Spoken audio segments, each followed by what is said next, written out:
स्वागत है आपका हमारे YouTube चैनल नॉलेज स्टॉक में, जहां आज हम पढ़ रहे हैं अध्याय 3 का प्रश्न नंबर 3, जो हमें दिया है अनुपातों A1 divide A2, B1 divide B2 और C1 डिवाइड C2 की तुलना कर ज्ञात कीजिए कि रैखिक समीकरण के युग्म संगत है या असंगत है। अब हमें बताना है कि कौन सा समीकरण संगत होगा या असंगत होगा। अगर प्रतिच्छेदी होगा तो संगत होगा, अगर संपाती होगा तो भी संगत होगा, लेकिन समांतर होगा हमारा समीकरण तो यह असंगत होगा।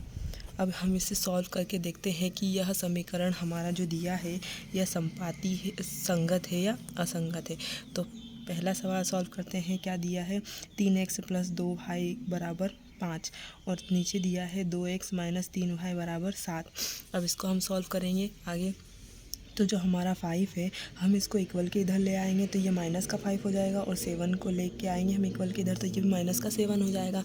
तो इक्वेशन बन जाएगी हमारी 3x + 2y - 5 = 0, और ये हो जाएगी हमारी 2x - 3y - 7 = 0। ठीक है। अब इसे हम प्रश्न नंबर 2 की तरह सॉल्व करेंगे।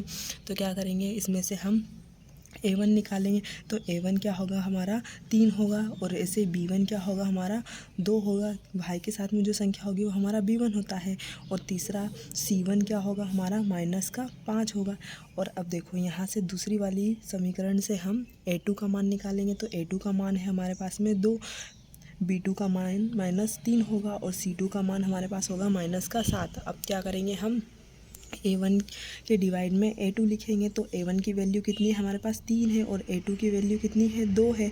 अब देखो B1 की वैल्यू रखेंगे 2, और B2 की वैल्यू -3, और C1 की वैल्यू रखी हमने -5, और C2 की वैल्यू है -7। माइनस से माइनस कट गया। अब देखो A1 डिवाइड A2 और B1 डिवाइड B2 दोनों इक्वल आ रहे हैं क्या? नहीं, दोनों इक्वल नहीं है। मतलब ये प्रतिच्छेदी कर रहे हैं, मतलब प्रतिच्छेद कर रहे हैं।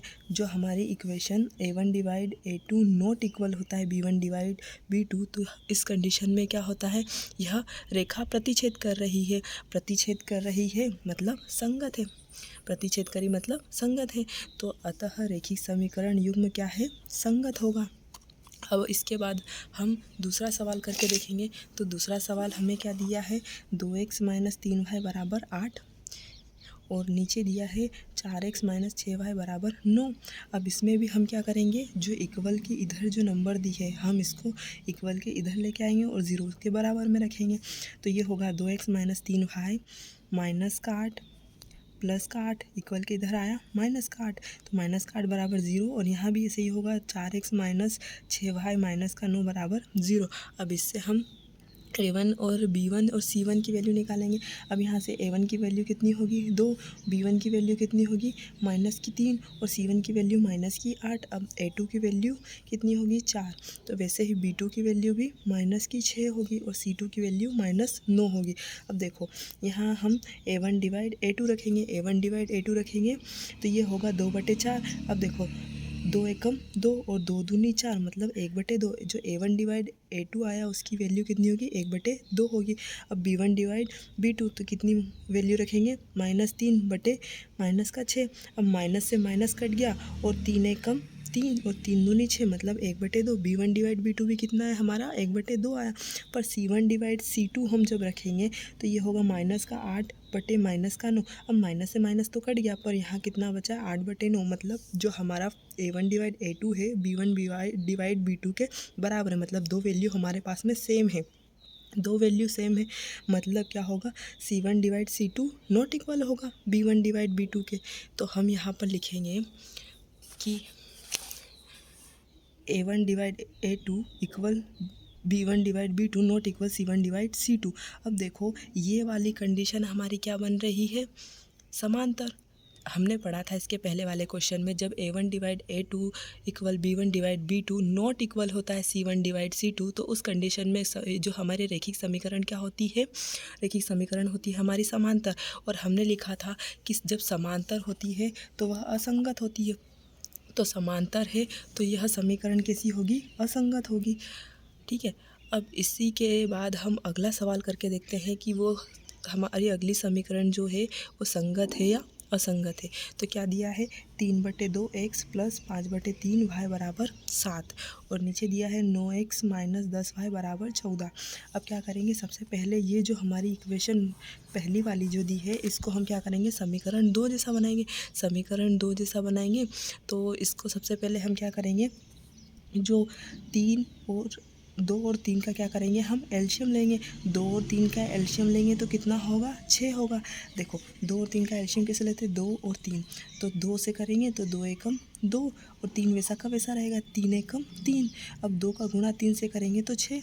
ठीक है, तो 2 और 3 का एलसीएम कितना होता है, 6 होता है। अब क्या करेंगे हम, जो 2 है, जो हमारा 2 है इसको भाग देंगे हम 6 से, तो कितना आएगा, 2 या 6 3 आया। अब क्या करेंगे, जो 3 है हमारा, हम 3 का गुणा 3 से करेंगे तो कितना आएगा, 9।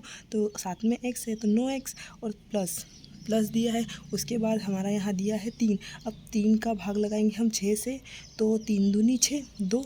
अब 2 का गुणा हम 5 से करेंगे तो कितना होगा, 10 और साथ में y, तो 10y हो गया, बराबर में 7 होगा। अब हम क्या करेंगे, जो हमारा 6 दिया है भाग में उसको हम गुणा में ले जाएंगे 7 के, तो ये हो जाएगा 6। तो यहाँ हो जाएगा 9x प्लस 10y बराबर 42। 7 का गुणा हम 6 से करेंगे तो कितना होगा, 42। अब हम आगे क्या करेंगे, जो 42 है इसको हम इक्वल के इधर लेके आ जाएंगे, तो ये हो जाएगा 9x प्लस 10y माइनस 42 बराबर 0। ये इसको हम दे देंगे समीकरण 1। उसके बाद हम 9x माइनस 10y जो बराबर में 14 था, हम इक्वल के इधर लेके आए तो माइनस का 14 बराबर 0। तो समीकरण 1 और 2। अब समीकरण 1 और 2 से अब क्या रखेंगे हम, a1 b1 और c1 का मान, फिर a2 और b2 और c2 का मान रखेंगे। तो a1 का मान कितना होगा, 9, b1 का मान कितना होगा, 10 और c1 का मान होगा माइनस का 42। अब यहाँ देखो a2 का मान होगा 9, b2 का मान होगा माइनस का 10 और c2 का मान होगा माइनस का 14। अब देखो a1 डिवाइड a2, अब a1 की वैल्यू है 9 और b1 की a2 की वैल्यू कितनी है 9। अब 9 से 9 कटा तो ये 1 और ये भी 1, तो 1/1 हो गया।